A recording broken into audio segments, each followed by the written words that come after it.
안녕하세요. 주님의 이름으로 인사드립니다. 요한계시록 50강 7장 9절로 12절 말씀 보시겠습니다.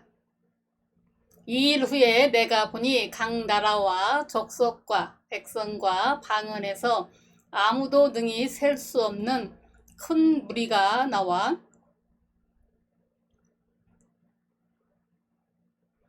흰옷을 입고 손에 종려 가지를 들고 보좌 앞에 어린 양 앞에 서서 큰 소리로 외쳐 이르되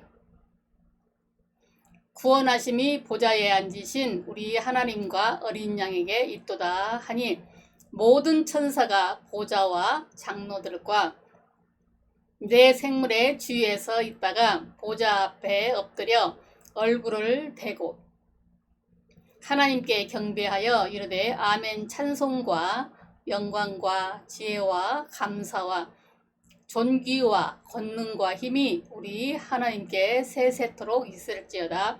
아멘 하더라. 창세기 13장 15절로 16절에 보이는 땅을 내가 너와 내 자손에게 주리니 영원히 이르리라. 내가 내 자손이 땅에 티끌 같게 하리니 사람의 땅에 티끌을 능히 셀 수 있을진데 내 자손도 세리라. 아멘. 티끌을 셀 수 없는 것처럼 이건 셀 수 없다는 말입니다. 이것이 계시록에 셀 수 없는 무리의 배경입니다. 그래서 지난 시간에 여기 셀 수 없는 큰 무리는 아브라함처럼 믿음으로 구원받고 의롭다함을 받는 모든 시대의 하나님의 언약 백성을 가리킨다고 했습니다. 오늘을 셀 수 없는 무리들의 찬송에 대해 수많은 모든 천사들의 화답하는 11절로 12절 말씀입니다. 그럼 여기 모든 천사는 누굴까요? 문자 그대로 하늘의 모든 천사이지만 이들이 셀 수 없이 많은 흰옷 입은 무리들의 찬양에 화답하며 하나님께 영광을 돌리는 것을 보아 구원의 사역을 도왔던 천사들임을 강조함을 알 수 있습니다. 그런데 이 천사들의 모습 또한 놓쳐서는 안 됩니다. 우리는 천사들의 모습에서 우리 구원을 위해 봉사했던 그들로서 또 셀 수 없이 많은 무리들을 주님께로 이끌기 위해서 구원의 방편인 복음의 메시지를 어떻게 취급했는가를 보게 되며 나아가 우리 하나님의 종들이 꼭 취해야 할 복음 전도의 자세를 배울 수 있습니다. 여기 천사를 통해 보게 되는 복음이란 무엇일까요? 복음은 유일한 복음입니다. 11절 모든 천사가 경배하여 이르되 천사는 하나님의 부리는 종으로 구원 얻은 후사를 위해 봉사하는 것이 주 임무입니다. 그런데 천사에 대한 여러 수식이 있지만 모든 천사라고 했을 때는 거기에 담긴 어떤 메시지를 시사한 것입니다. 개별적이 아니었습니다. 일부분도 아니었습니다. 한 진영도 아니었습니다. 모두였습니다. 그리고 이어지는 2절은 그들의 찬양 내용인데 모든 천사가 바란 소리였습니다. 그런데 모든 천사의 찬양이지만 조금 불협화음도 없는 조금의 한 목소리였습니다. 여기에 중요한 의미가 있습니다. 다른 복음이 있다면, 다른 성경이 있다면, 다른 내용이 있다면 그것은 사단의 종일 뿐입니다. 그래서 갈라디아서 1장 7절 말씀 다른 복음은 없나니 다만 어떤 사람들이 너희를 교란하여 그리스도의 복음을 변하게 하려 함이라 분명히 잘라 말씀합니다. 그리고 갈라디아서 1장 8절에 우리나 혹 하늘로부터 온 천사라도 우리가 너희에게 전한 복음 외에 다른 복음을 전하면 저주를 받을지어다 했습니다. 성경이 그렇습니다. 성경은 약 1600년 동안에 약 20가지의 서로 다른 환경 직업을 가진 40명의 저자들이 히브리어, 아람어, 헬라어 등 3가지 언어로 기록했으며 한 권도 아니요 구약 39권, 신약 27권, 모두 66권으로 이루어졌으며 시, 소설, 희곡, 수필, 설명문, 자서전, 학문서, 논문, 역사 등 문학적 형태도 다양하고 기록 수단 역시 파파루스, 돌, 가죽, 옹기조각, 펜, 끌 등 다양하고 등장인물들도 2930명의 인물들이 등장하고 1551곳의 지리적 장소도 언급되었지만 유일성, 통일성, 정확성을 가지고 오직 하나님 아버지와 성령 그리고 예수 그리스도를 통한 구원이라는 한 주제만 다루고 있다는 점에서 이 성경 외에 다른 성경이나 다른 복음이 없다는 사실입니다. 무슨 계시를 받았다면서 자신이 하나님, 예수님 보혜사라면서 다른 복음을 전한다면 모두 악신에 의한 거짓입니다. 그래서 고린도후서 11장 4절에 우리의 전파하지 아니한 다른 예수를 전파하거나 혹 너희의 받지 아니한 다른 영을 받게 하거나 혹 너희의 받지 아니한 다른 복음을 받게 할 때는 너희가 잘 용납하는구나 책망했습니다. 그리고 모든 천사에게 모든이라는 낱말 역시 약간은 억지스럽지만 성경에 붙여진 낱말이기도 합니다. 디모데후서 3장 16절에 모든 성경은 하나님의 감동으로 된 것으로 교훈과 책망과 바르게 함과 의로 교육하기에 유익하니 아멘. 그러므로 성경 66권 어떤 성경도 성경에 근거 없이 사람의 생각대로 해석함이 없어야 합니다. 그런데 흔히 사람들이 요한계시록만은 거기서 제의시켜 시대적으로 해석하는데 그것은 대단히 잘못입니다. 계시록은 요한이 받을 때부터 개봉된 책입니다.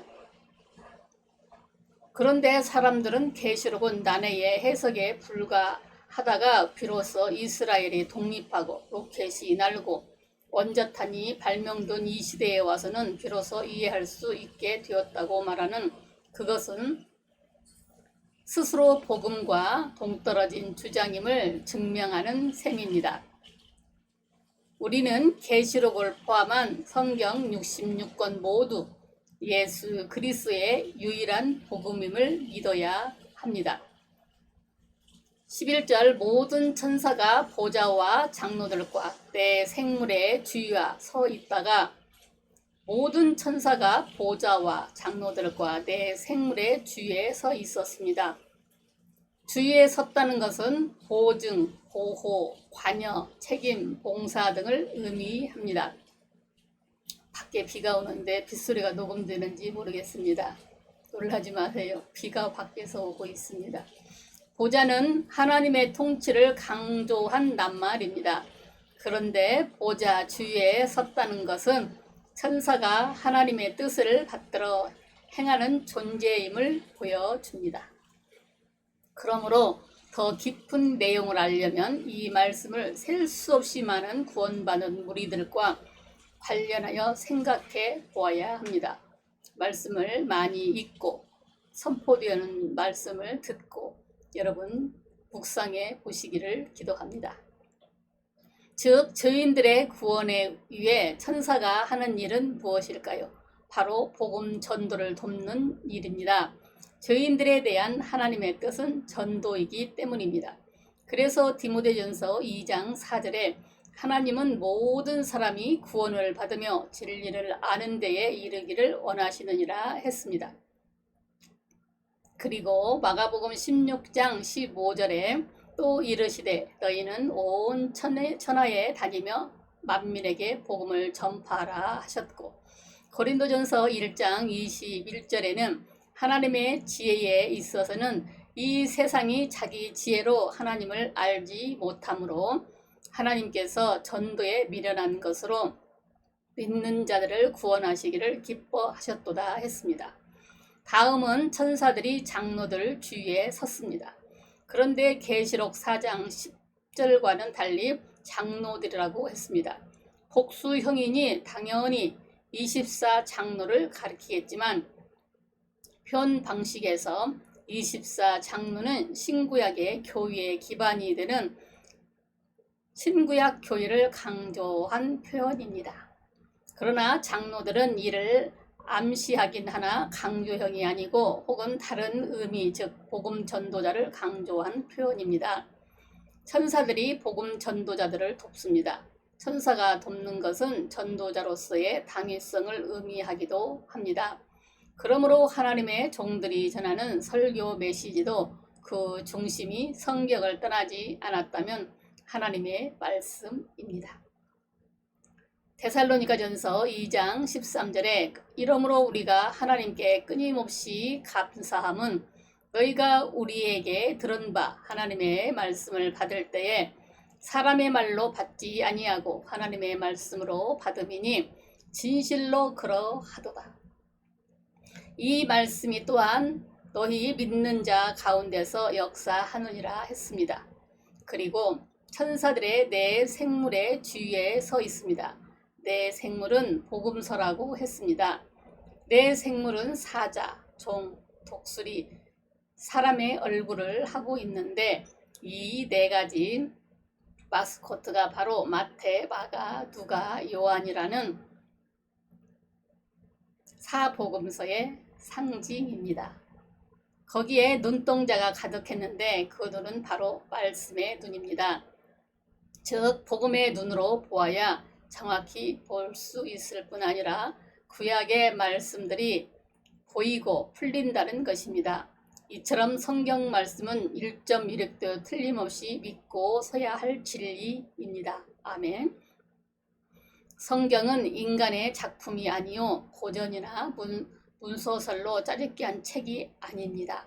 그래서 고린도전서 15장 1절로 2절에 형제들아 내가 너희에게 전한 복음을 너희에게 알게 하노니 이는 너희가 받은 것이요 또 그 가운데 선 것이라. 너희가 만일 내가 전한 그 말을 굳게 지키고 헛되이 믿지 아니하면 그로 말미암아 구원을 받으리라 했습니다. 그리고 히브리서 2장 1절로 4절 말씀 그러므로 우리는 들은 것에 더욱 유념함으로 우리가 흘러 떠내려가지 않도록 함이 마땅하니 천사들을 통하여 하신 말씀이 견고하게 되어 모든 범죄함과 순종하지 아니한 자들이 공정한 보응을 받았거든 우리가 이같이 큰 구원을 등한히 여기면 어찌 그 보응을 피하리요.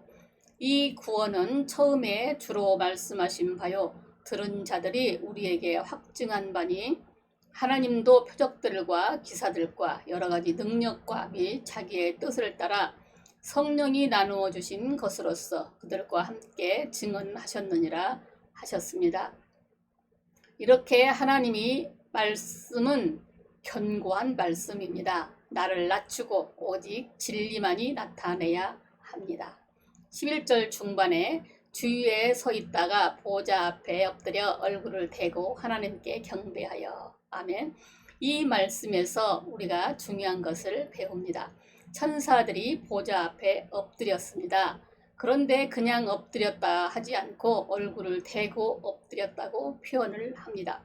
얼굴은 인격의 대표요 자신을 표현합니다. 그러므로 천사가 얼굴을 대고 엎드림은 겸손한 마음으로 자기를 조금도 나타내지 않음을 의미합니다. 이사야가 본 환상도 그랬습니다. 이사야 6장 2절에 스랍들이 모시고 섰는데 각기 6날개가 있어 그 둘로는 자기의 얼굴을 가리었고 그 둘로는 자기의 발을 가리었고 그 둘로 날며 얼굴을 가렸습니다. 그러므로 11절의 자세는 하나님의 종들이 가져야 할 자세를 보이는 것입니다. 즉 말씀을 전하거나 대할 때 나를 나타내지 말고 또 자기 생각이나 감정을 내용에 섞지 않아야 합니다. 그렇다고 성경만 이야기하라는 것은 아닙니다. 예수님께서 그러하셨던 것처럼 예화나 비유를 사용할 수도 있고 세상의 지식이나 유명 인사들을 빌릴 수도 있습니다. 하지만 예수의 복음을 나타내기 위한 도구로만 쓰여야 할 뿐, 우리가 전해야 할 복음은 오직 예수 복음이어야 합니다. 그래서 사도 바울은 고린도전서 2장 1절로 2절에 형제들아 내가 너희에게 나아가 하나님의 증거를 전할 때에 말과 지혜의 아름다운 것으로 아니하였나니 내가 너희 중에서 예수 그리스도와 그의 십자가 못 박히신 것 외에는 아무것도 알지 아니하기로 작정하였음이라 했고, 13절에서는 우리가 이것을 말하거니와 사람의 지혜가 가르친 말로 아니하고 오직 성령께서 가르치신 것으로 하니 영적인 일은 영적인 것으로 분별하느니라 했습니다. 사랑하는 여러분, 우리 주님은 세상에 오셔서 하나님 나라의 복음을 전파하심으로 사역의 모본이 되셨습니다. 그러므로 우리는 주님에게서 배우십시다. 그리고 복음 사역을 돕는 일에 참여한 천사들에게서 배웁시다. 그러므로 우리 모두 복음의 유일성과 신실성과 순수성을 믿고 다른 복음을 배척하고 참된 예수의 복음에 굳게 서서 그 은혜를 누릴 뿐 아니라 나를 낮추고 오직 예수 그리스도의 진리만 나타내며 셀 수 없이 많은 생명의 구원함이 이르게 하는 온전한 복음의 증거자들이 다 되시기를 바랍니다. 9절 말씀, 이 일 후에 내가 보니 각 나라와 족속과 백성과 방언에서 아무도 능히 셀 수 없는 큰 무리가 나와 흰 옷을 입고 손에 종려 가지를 들고 보좌 앞에 어린 양 앞에 서서 큰 소리로 외쳐 이르되 구원하심이 보좌에 앉으신 우리 하나님과 어린 양에게 있도다 하니, 모든 천사가 보좌와 장로들과 내 생물의 주위에 서 있다가 보좌 앞에 엎드려 얼굴을 대고 하나님께 경배하여 이르되 아멘. 찬송과 영광과 지혜와 감사와 존귀와 권능과 힘이 우리 하나님께 세세토록 있을지어다. 아멘 하더라. 본문의 배경은 창세기 13장입니다. 창세기 13장 16절에 내가 내 자손이 땅에 티끌 같게 하리니 사람의 땅에 티끌을 능히 셀 수 있을진데 내 손도 되리라. 아멘. 티끌을 셀 수 없이 셀 수 없는 복받는 이 영적 아브라함의 자손들이 본문의 배경입니다. 오늘은 이 자손들을 구원하기 위해 도운 모든 천사가 하나님께 구체적으로 영광을 돌리는 12절 말씀입니다. 12절 말씀 보시겠습니다.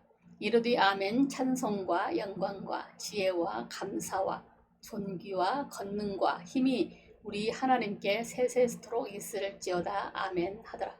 여기 세세토록 있을지어다의 의미는 영원토록 드리라는 의미입니다. 그러니까 하나님께 전후의 아멘을 비롯하여 일곱 가지를 영원토록 드리라는 의미가 됩니다.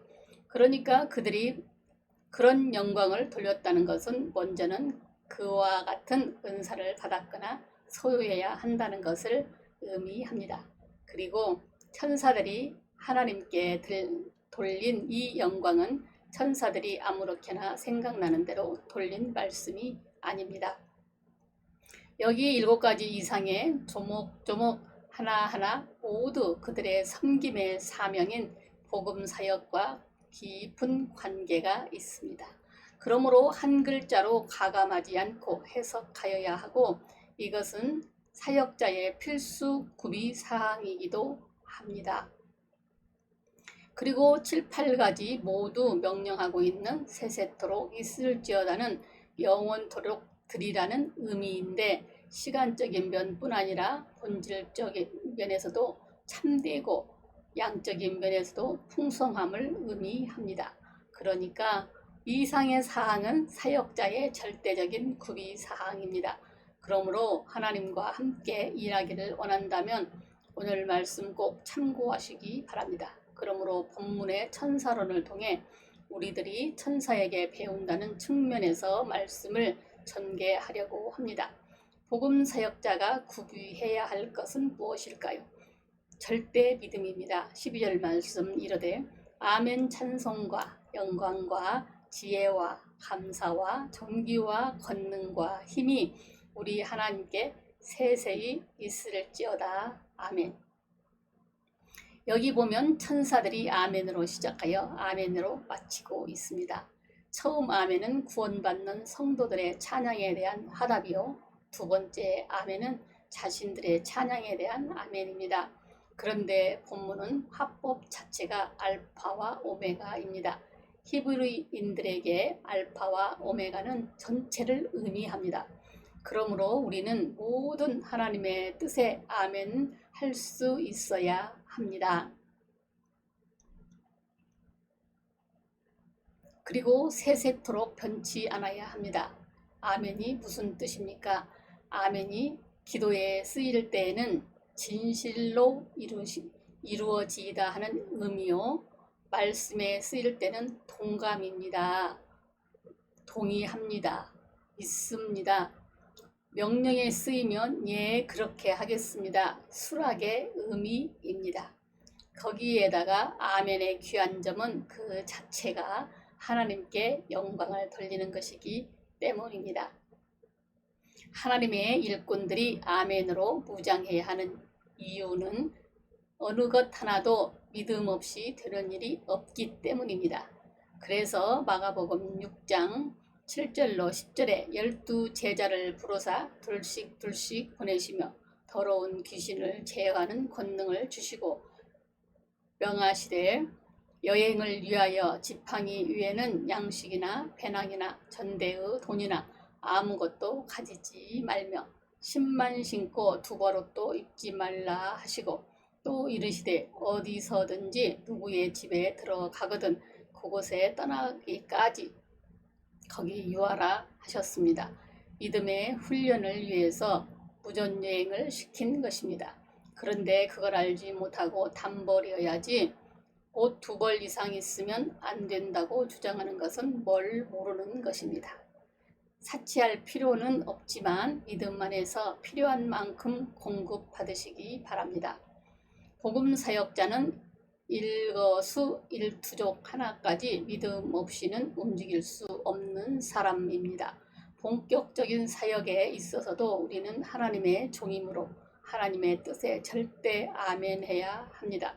하나님의 일꾼은 하나님의 뜻을 받들기 위해 부름받았지 자신의 비전을 실천하기 위해서 부름받은 것은 아닙니다. 요나처럼 자기 개성대로 나가면 하나님께서 기뻐하시지 않습니다. 불가능한 듯한 일을 맡겨도 하나님의 종들의 입에서 아멘만 나와야 합니다.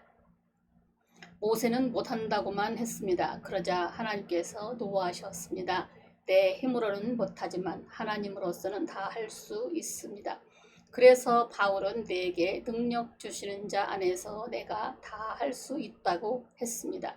이 믿음이 없이는 하나님과 동역할 수 없고 쓰임받을 수도 없습니다.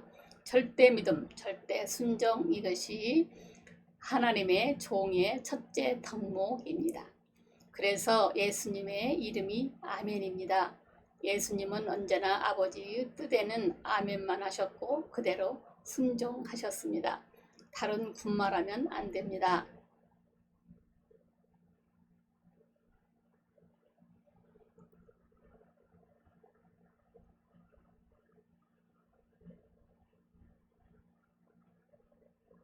그래서 고린도후서 1장 18절로 20절 말씀에 하나님은 미쁘시니라 우리가 너희에게 한 말은 예하고 아니라 함이 없노라. 아멘. 하나님의 아들 예수 그리스도는 예하고 아니라 함이 되지 아니하셨으니 그에게는 예만 되었느니라. 하나님의 약속은 얼마든지 그리스도 안에서 예가 되니 그런즉 그로 말미암아 우리가 아멘하여 하나님께 영광을 돌리게 하느니라 했습니다. 절대 찬송해야 합니다. 그 다음에 나오는 낱말이 찬송입니다. 이 역시 셀 수 없는 무리들이 구원받는 사건, 즉 그 속의 은총과 관련하여 생각해야 합니다. 마치 이스라엘 백성들이 애굽에서 구원받는 출애굽 사건이 항상 그들의 찬송 제목이었습니다. 이처럼 우리가 전하는 십자가, 부활, 승천, 임마누엘, 제렘의 복음이 곧 찬송의 제목입니다. 그래서 에베소서 1장 3절로 7절을 말씀 찬송하리로다.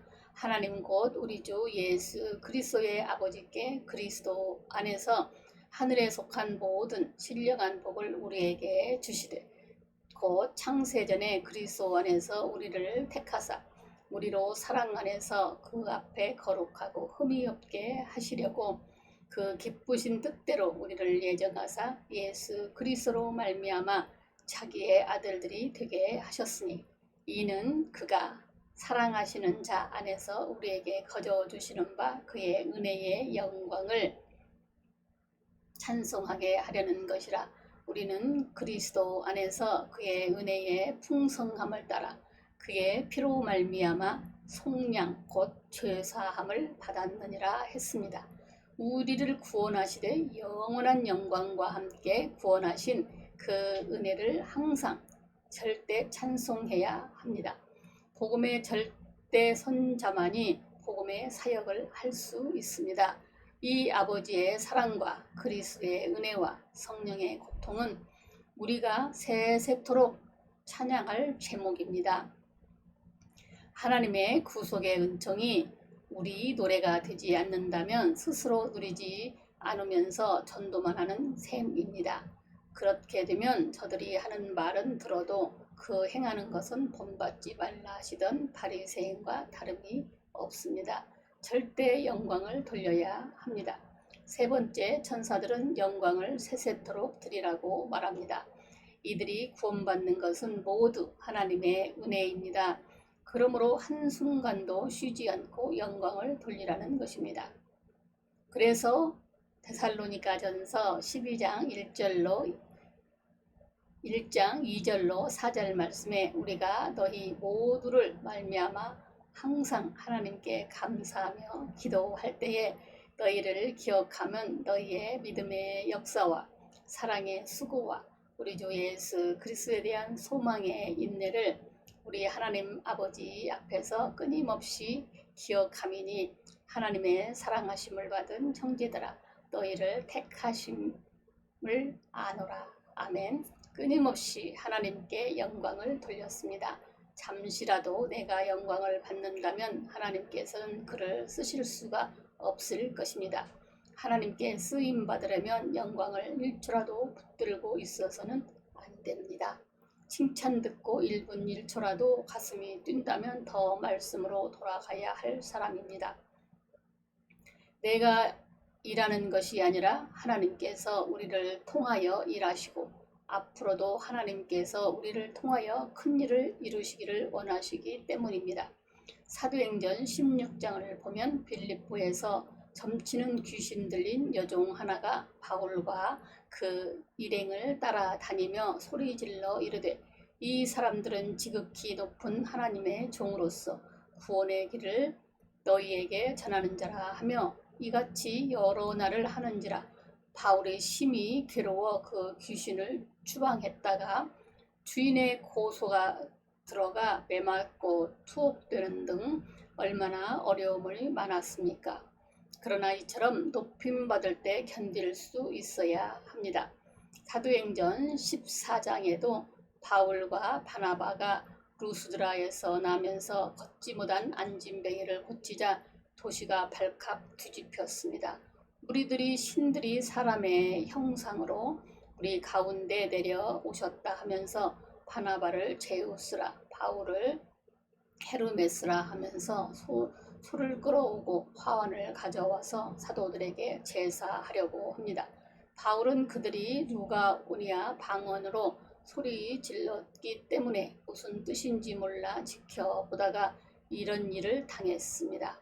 그때 두 사도도 옷을 찢어 가슴을 보여주며 우리도 여러분과 같이 사람이라면서 그들의 행위를 말리고 전도하던 사건에 보여주듯 우리는 철저히 하나님께만 찬송을 받으시게 해야 합니다. 사람들이 나를 전도해 주어서 감사하다, 기도해 주어서 감사하다, 도와주어서 감사하다. 그래서 은인이라고 칭송해도 그 칭송을 받아서는 안 됩니다. 전 재산을 들여 예배당을 건축한 어느 성도는 사람들이 자기가 은인으로 생각할까봐 다른 교회로 옮겼다고 합니다. 우리는 그 일에 사용된 하나님의 도구일 뿐 우리가 영광을 차지해서는 안 되기 때문입니다.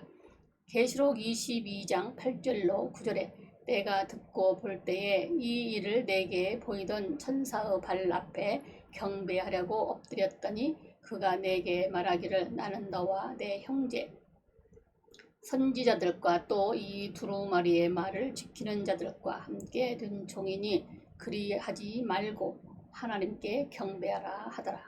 이렇게 되어야 합니다. 어린 이런 영적 차지를 가진 자가 하나님의 일꾼입니다. 절대적으로 지혜로워야 합니다.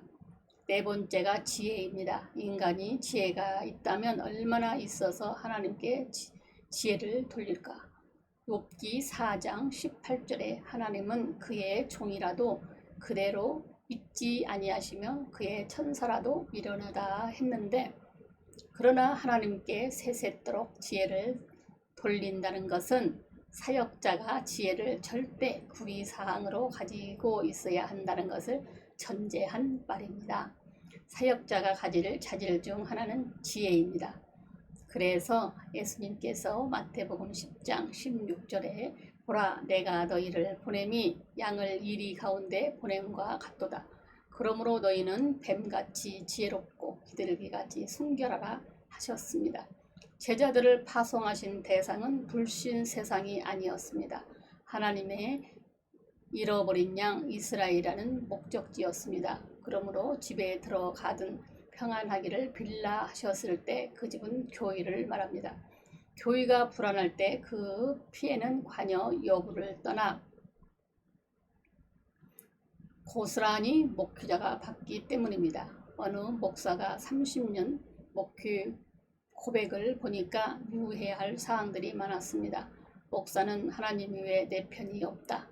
개척 목회는 일꾼 없이 힘들고 부임 목사는 일꾼 때문에 힘들다. 목사는 하나님을 알고 사람을 알아야 한다.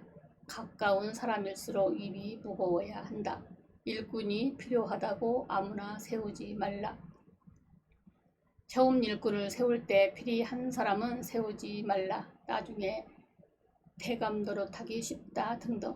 여러분들도 사무실에서나 사업하시면서 이러한 말씀을 적용해 보시기를 바랍니다. 그러므로 어떻게 해야 합니까? 야고보서 1장 5절 너희 중에 누구든지 지혜가 부족하거든 모든 사람에게 후히 주시고 꾸짖지 아니하시는 하나님께 구하라. 그리하면 주시리라. 기도하되 염려하지 않고 성급하지 않는 것이 중요합니다. 왜냐하면 성령께서 지혜를 주시기 때문입니다. 그래서 마태복음 10장 19절로 20절에 너희를 넘겨줄 때에 어떻게 또는 무엇을 말할까 염려하지 말라. 그때에 너희에게 할 말을 주시리니 말하는 이는 너희가 아니라 너희 속에서 말씀하시는 그곳 너희 아버지의 성령이시라 하였습니다. 지혜가 없이 하나님께 돌릴 지혜도 없다면 지혜를 구하시기 바랍니다. 절대적으로 감사해야 합니다. 그리고 감사와 이 감사를 사역에 적용해 보면 가령 우리가 복음 사역을 할 때 불평하지 말고 하나님께서 하시는 일이 이해가 되지 않을지라도 감사하고 찬송하라는 것입니다. 이 모든 말씀을 세상 지금 현재의 삶에 적용하시기를 기도합니다. 하나님께서 하시는 일은 모두 옳고 가장 위대하고 가장 아름답기 때문입니다. 사도 바울에게도 찌르는 가시가 있었습니다. 육신의 질병인지 아니면 마음을 찌르는 대적자인지 둘 다인지 이상인지 모르지만 이것을 없애달라고 3번이나 기도를 했습니다. 그런데 고린도후서 12장 9절에 나에게 이르기를 내 은혜에 내게 족하도다. 이는 내 능력이 약한 데서 온전하여 짐이라 하신지라. 그러므로 도리어 크게 기뻐함으로 나의 여러 약한 것들에 대하여 자랑하리니 이는 그리스도의 능력이 내게 머물게 하려 함이라. 아멘. 하나님이 하시는 일은 무조건 찬양해야 합니다. 요한에게 요한계시록을 허락하실 때 요한은 기성교회의 사역은 핍박으로 다 맡기고 난폭한 죄수들이 우글거리고 외롭고 적막한 밤모섬에 내팽개졌습니다. 그러나 그 상황을 통해 천국만 사모하게 되었고 하나님께서 주의 날에 계시를 열어주시며 요한계시록이라는 놀라운 책을 쓰게 하였습니다. 왜냐하면 로마서 8장 28절에 우리가 알거니와 하나님을 사랑하는 자 곧 그의 뜻대로 부르심을 입은 자들에게는 모든 것이 협력하여 선을 이루느니라 했기 때문입니다. 그러므로 형통하든지 어렵든지 열어주시든지 막아주시든지 무언가 어떤 뜻이 있을 것이라 생각하면서 현재 위치에서 최선을 다하여 뜻을 찾고 찬송만 하시기를 기도합니다. 큰 목장에서 일하고 싶다고 그토록 기도했지만 하나님께서 그때마다 미리미리 막으셔서 지원사나 내놓지 못했지만 비교적 조용한 곳에서 사이버로 주의 종들을 섬기게 하신 하나님께 감사를 드립니다. 눈코 뜰 새 없이 바쁜 목표 현장에서 이런 글을 쓴다는 것은 거의 불가능한 것입니다. 유명한 찬송가 작사자인 환희제인 크로스비도 식모의 불찰로 일생 소경이 되었지만 할머니가 들려주는 성경 이야기를 듣고 영의 눈이 열려서 신령한 노래를 많이 썼습니다. 그녀는 9살 때 기도하기를 만약에 하나님이 나에게 시력을 허락하신다고 해도 나는 안 받으렵니다.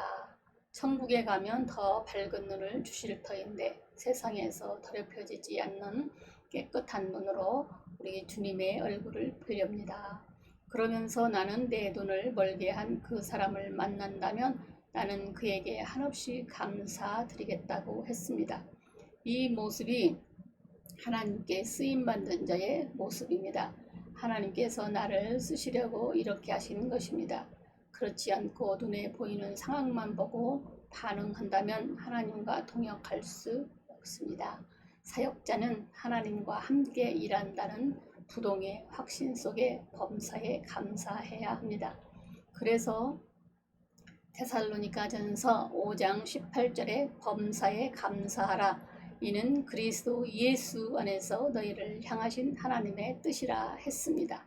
절대 귀히 쓰임받아야 합니다. 존귀와 하나님께 세세토록 돌릴 것은 존귀입니다. 성도는 높이 되신 예수 그리스도 안에 존귀한 자입니다. 복음 사역자 역시 하나님의 동역자라는 점에서 존귀한 존재입니다. 그런데 주의 종으로 만족할 것이 아니라 하나님의 손에 강하게 붙들린 사람이 되어야 합니다. 사역자니까 무엇보다 은사로 충만해야 합니다. 그래야 존귀히 쓰임 받을 수 있습니다. 그럼 어떻게 성령과 그 은사가 임합니까? 예수님이 존귀의 짐으로 성령과 그 은사가 임합니다. 사도행전 2장 33절에 하나님이 오른손으로 예수를 높이시매 그의 약속하신 성령을 아버지께 받아서 너희가 보고 듣는 이것을 부어주셨느니라 했고 에베소서 4장 8절에도 그러므로 이르기를 그가 위로 올라가실 때에 사로잡혔던 자들을 사로잡으시고 사람들에게 선물을 주셨다 하였도다 라고 했습니다. 그러므로 은사는 예수님께서 지극히 높으신 결과입니다. 그러므로 은혜와 은사로 충만하려면 예수를 주로 섬겨 높이고 초대교회처럼 늘 하나님을 경외함으로 기도하고 찬송하며 존귀하게 해 드리십시오. 하나님을 높여드려야 은혜와 은사가 임합니다. 은사 받아야겠다는 욕심이 앞서면 안 됩니다. 하나님을 높이면 하나님의 은혜의 주인이요 은사의 주인이십니다. 덩굴째 굴러오는 이 비밀을 모르고 체험과 은사주의가 되면 사탄이 임하는 신비주의 지표가 되고 맙니다. 그리고 늘 하나님께 여쭈세요. 이것이 하나님을 높여드리는 것입니다. 다른 사람이 받은 은사가 매력적이어도 내 은사를 찾아야 합니다. 은사를 말씀 안에서 적절히 사용할 때 우리의 사역은 놀라운 진보가 있을 것입니다. 사역을 찾으십시오. 그래야 앞으로 살아갈 길입니다. 그래서 예수님께서 사역하실 때 항상 인산인해를 이루었고 제자들도 따르는 표적으로 말씀을 확실히 전할 수 있었습니다. 절대 능력받아야 합니다. 그리고 천사들은 권능을 하나님께 권능을 돌리라 했습니다. 권능받지 않고는 하나님의 일을 할 수 없기 때문입니다. 그래서 천사가 바로 능력의 존재입니다. 그래서 시편 103편 20절로 21절에 능력이 있어 여호와의 말씀을 행하며 그의 말씀의 소리를 듣는 여호와의 천사들이여 여호와를 송축하라. 그에게 수종들며 그의 뜻을 행하는 모든 천군이여 여호와를 송축하라 했습니다. 그리고 베드로 후서 2장 11절에 더 큰 힘과 능력을 가진 천사들도 주 앞에서 그들의 거슬러 비방하는 고발을 하지 아니하느니라 한 말씀에서 천사들도 능력의 차이가 있다는 것을 알 수 있습니다. 여러분 이 말씀 들으면서 자기의 소원을 고백하고 자기의 달란트를 찾기 위해서 기도하십시오. 분명히 하나님은 살아계십니다. 하나님은 살아서 역사하십니다. 하나님을 간절히 찾는 자에게 이런 모든 것을 주십니다. 여러분 능력 같은 건 그러므로 서로 존중하고 도움받고 배우는 겸손함이 있어야 합니다. 그런데 성도에게 권능이 있습니다. 마가복음 16장 17절로 18절에 믿는 자들에게는 이런 표적이 따르리니 곧 그들이 내 이름으로 귀신을 쫓아내고 새 방언을 말하며 뱀을 집어 올리며 무슨 독을 마실지라도 해를 받지 아니하며 병든 사람에게 손을 얹은 즉 나으리라 했습니다.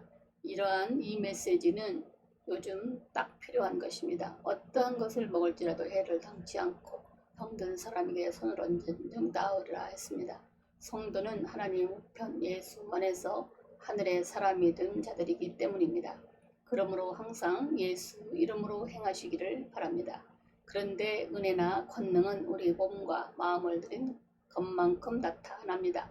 로마서 6장 16절에 너희 자신을 종으로 내주어 누구에게 순종하든지 그 순종함을 받는 자의 종이 되는 줄을 너희가 알지 못하느냐.